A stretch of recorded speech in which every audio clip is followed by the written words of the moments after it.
In the aftermath of Ridge's shocking betrayal, Steffi sat alone in the softly lit parlor of her beloved home, the echoes of the argument still reverberating through her mind like distant thunder. All her life she had been known as the bold warrior, the fearless daughter and sister who refused to bow to anyone, least of all to the whims of love or the expectations of high society.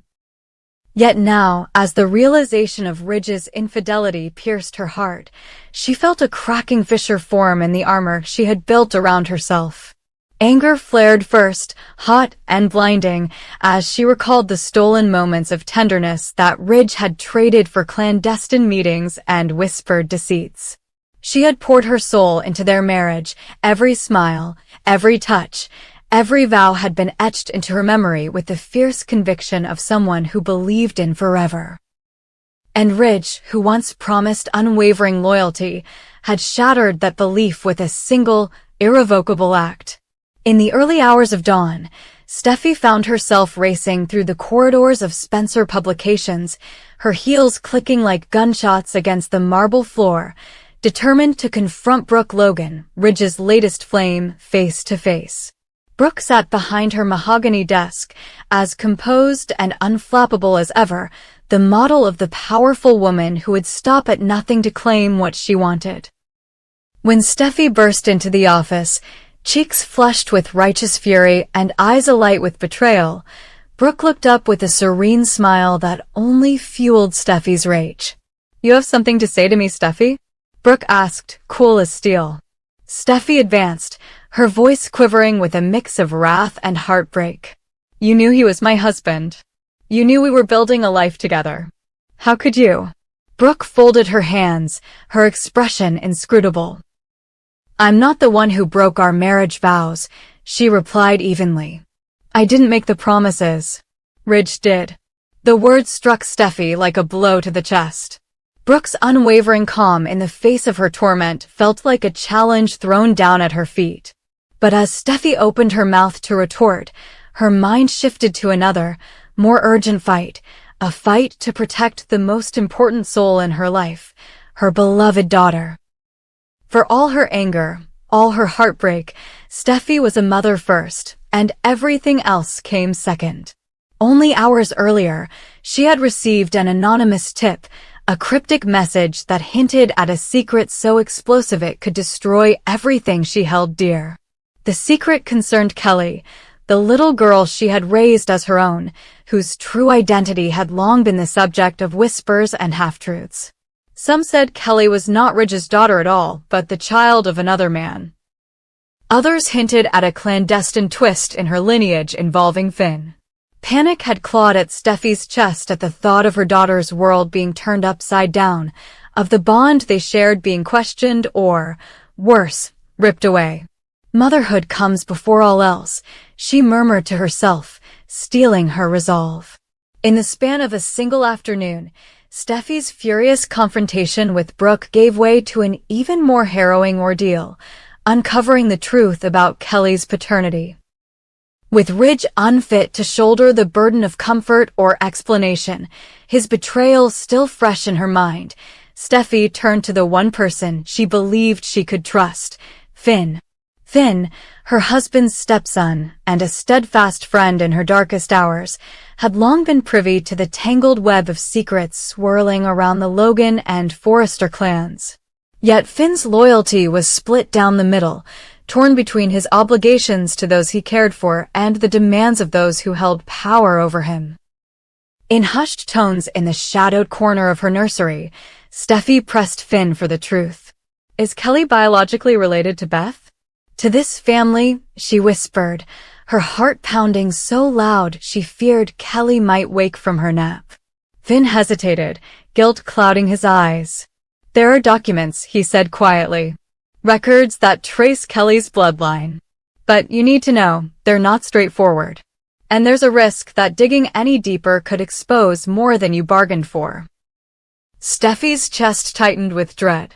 She thought of Thomas's obsession, of Sheila's vengeful demons, of every force that seemed to conspire against her daughter's safety.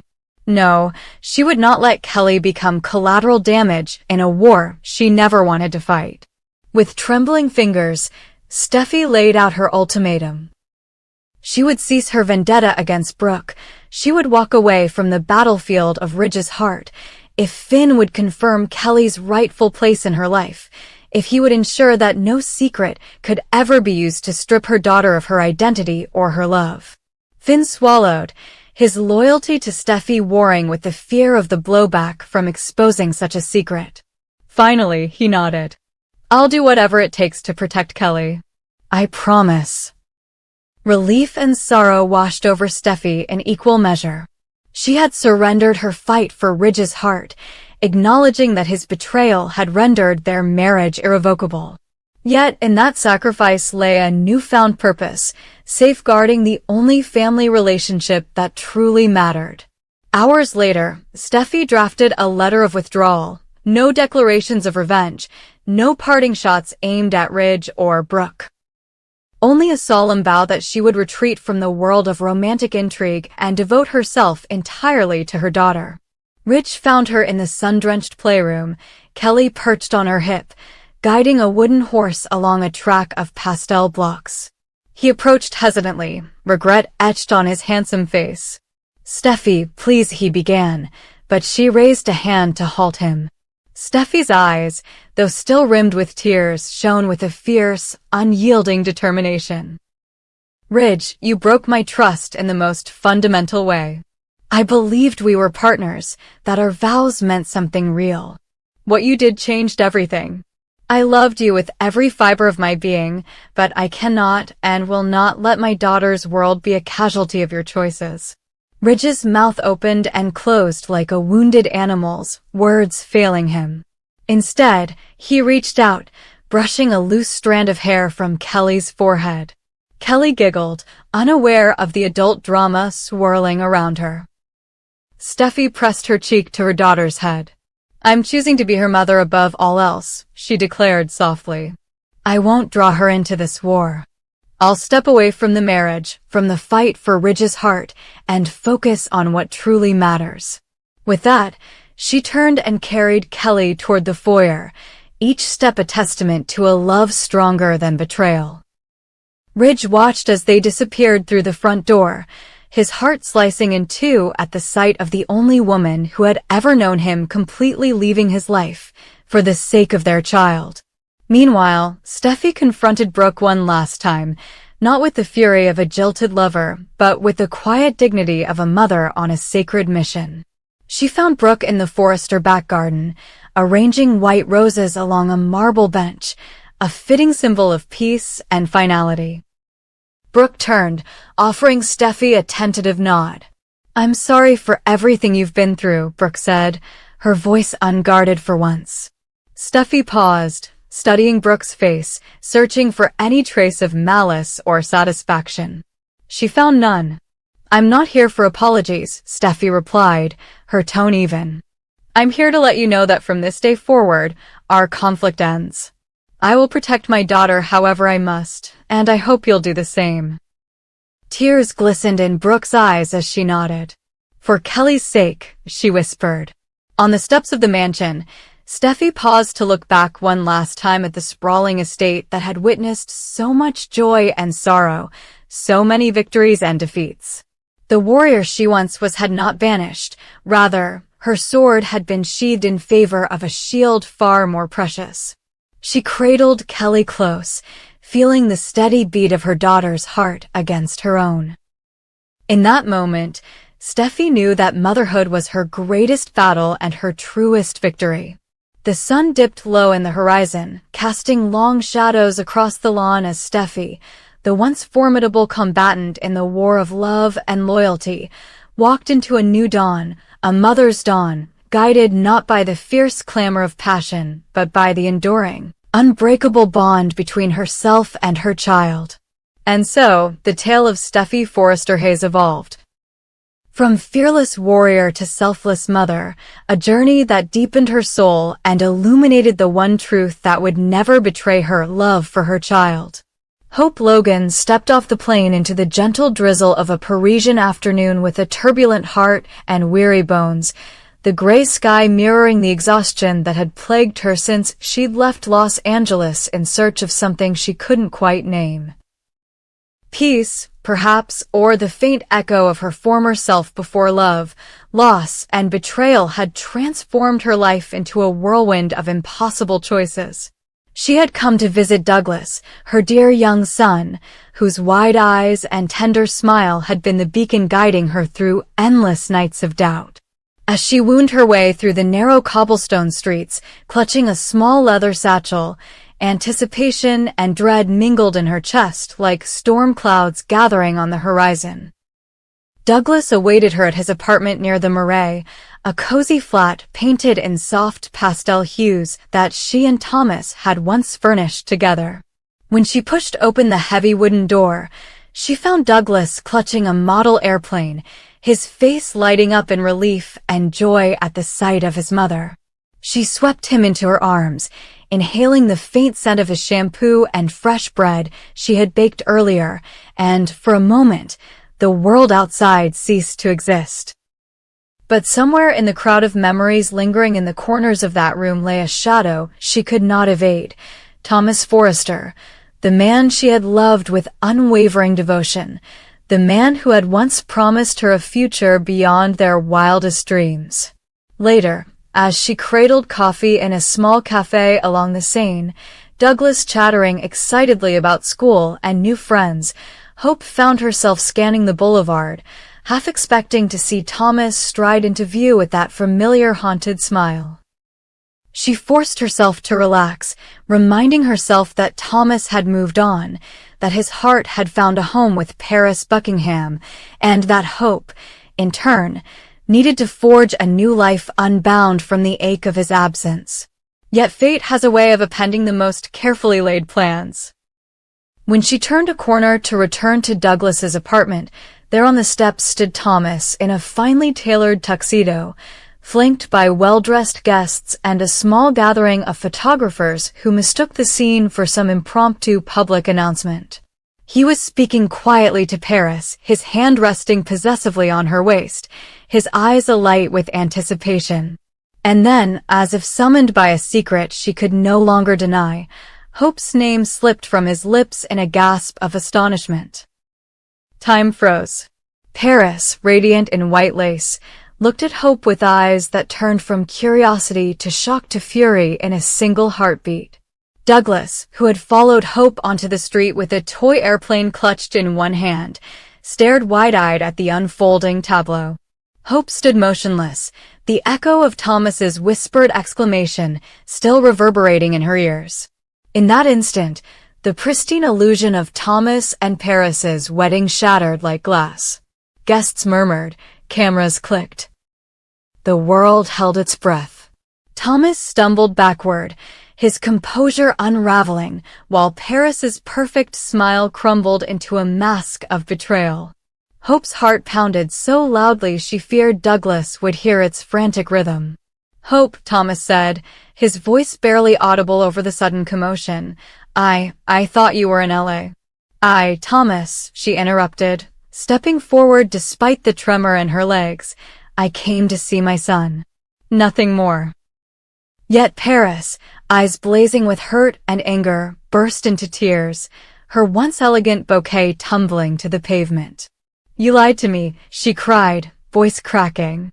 "I stood here ready to become your wife, believing you'd forgotten her. But you haven't forgotten her, have you?"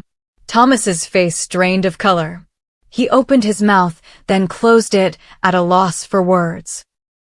Hope's chest tightened with guilt for the chaos her presence had wrought, but also with a fierce determination not to retreat into the shadows again. Over the following days, the Parisian skies cleared into a brilliant azure, but the tension in Thomas's apartment remained palpable. Paris refused to speak to her fiancé, retreating to her bedroom in tears whenever Thomas entered the door. Thomas, torn between remorse for Paris's heartbreak and the irresistible pull of his unresolved history with Hope, paced the living room like a predator caught between flight and fight. Meanwhile, Hope balanced her role as a mother, organizing Douglas's meals, attending his school play, tucking him in each night, with the mounting pressure to explain herself to the two people she cared about most. One evening, as rain pattered on the windows and Douglas lay asleep in his bed, Hope and Thomas found themselves alone in the softly lit kitchen, the air thick with words unspoken.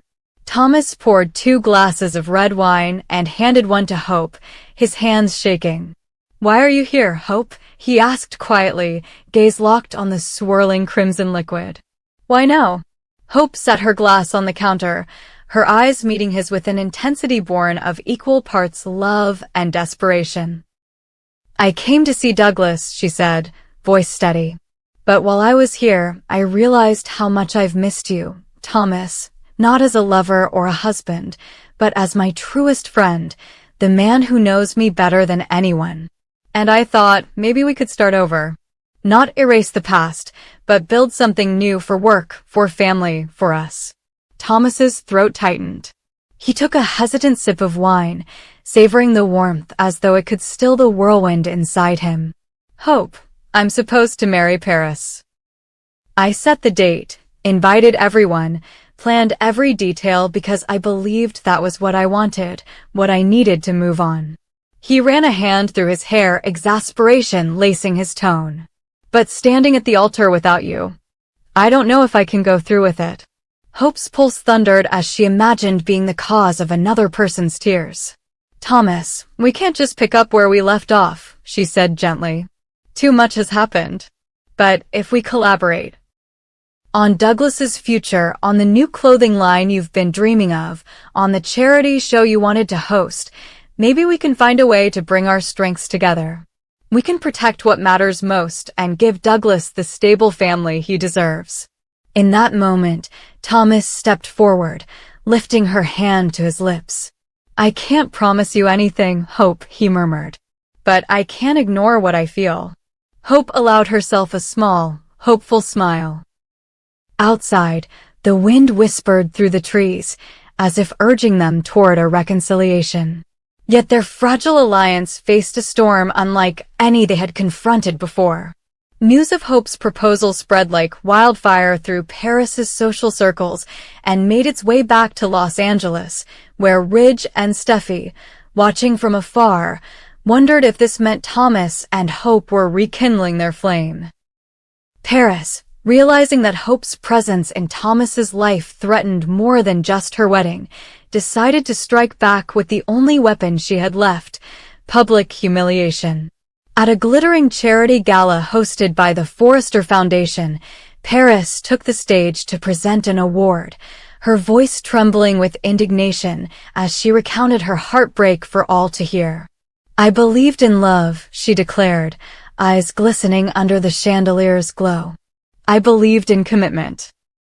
But some people, some women, can't let go of the past, and they will always stop at nothing to reclaim what they once had, even if it means destroying the lives of others." Gasps rippled through the audience. Hope, in the front row beside Thomas, felt the blood drain from her face as Paris's words landed like daggers. Thomas reached for her hand, squeezing it in apology, but Hope withdrew, brushing back tears. Douglas, seated beside his mother in an oversized tuxedo borrowed from his father, sensed his mother's distress and tugged at her sleeve. "Mommy, are you okay?" he whispered. Hope knelt to his level, forcing a comforting smile. "I'm fine, sweetheart," she lied, pressing a kiss to his forehead. Inside, her heart shattered at the thought of her son seeing her so publicly shamed. In the chaos that followed, flashbulbs popping, guests murmuring, Thomas offering Paris an apologetic look. Douglas felt overwhelmed, panic rising in his young heart. He bolted from the table, darting between startled attendees, tears streaking down his cheeks as he ran into the night. Hope's scream of his name echoed through the gala as she leapt to her feet, pushing through the crowd. Thomas followed, brandishing his cell phone's light as they searched the manicured gardens. Under the silver wash of moonlight, they found Douglas crouched beneath a marble fountain, sobbing. Hope enveloped him in her arms, her own tears mingling with his. "Oh, my sweet boy," she whispered, stroking his damp hair. "I'm so sorry you had to see that." Thomas knelt beside them, guilt heavy in his gaze. "I should have protected him," he murmured. "I should have protected you." Hope held Douglas close, her mind racing. This was the price of her entanglement with Thomas's life, her son's innocence, her reputation, their fragile new beginning. She looked up at the mansion's glowing windows, at the world beyond that glittered with possibility and peril alike.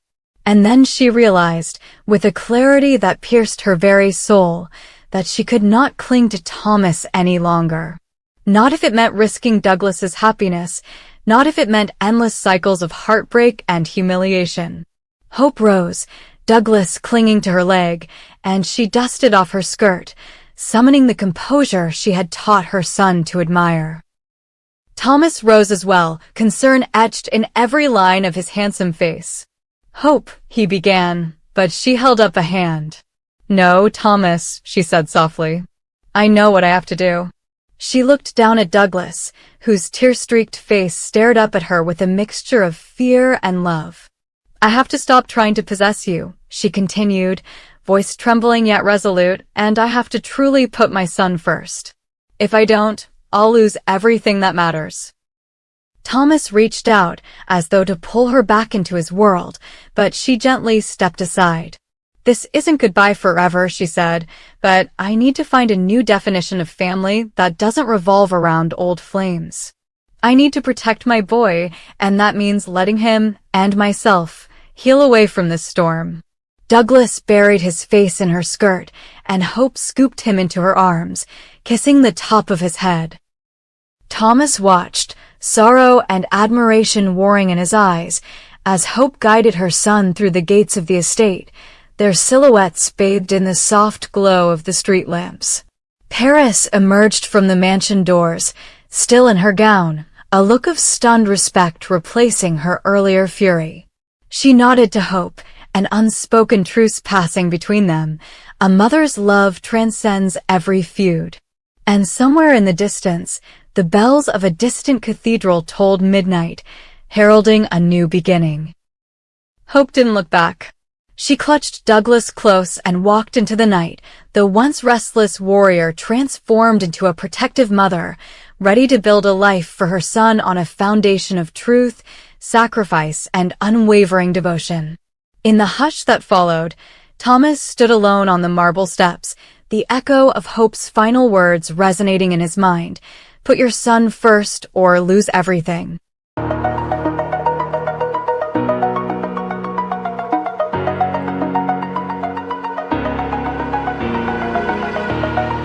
Oh.